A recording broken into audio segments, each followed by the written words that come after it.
مشاريع جديدة في قطاع الري دخلت الخدمة لتدعيم سلسلة ضخ المياه الصالحة للشرب لفائدة المناطق النائية بولاية بازا، وقد دعمت منطقة أغبال بمحطة الضخ رقم 6.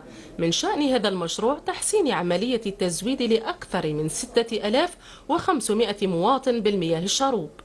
اليوم ابتداء بوضع هذا المشروع، وضع الخدمة يولي يوميا يشرب.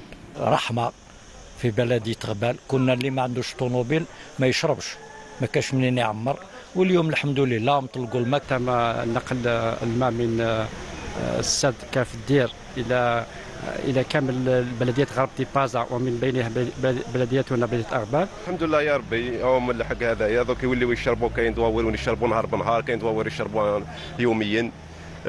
راح تحسن الخدمه. تصل طاقة إنتاج هذه السلسلة التي تضم 4 محطات ضخ للمياه 1000 متر مكعب يوميا. تنتقل بهذا التزويد الهام إلى بصفة يومية وتلبية رغبات سكنة بلدية أغبال ودواويرها، والعملية متواصلة لدواوير أخرى. المشاريع قيد الإنجاز.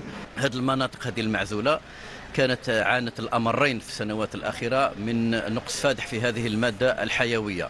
نسعى خلال الأيام القليلة القادمة لوضع حيز الخدمة لخزان مائي بقدرة استيعاب وتخزين 34 ألف متر مكعب ببلدية شرشال. كل هذا من أجل ضمان الأمن المائي على مستوى تراب الولاية. مشاريع قطاع الري بتبازا تعكس جهود الدولة لتحسين الخدمة العمومية والتكفل بمتطلبات المواطن واحتياجاته.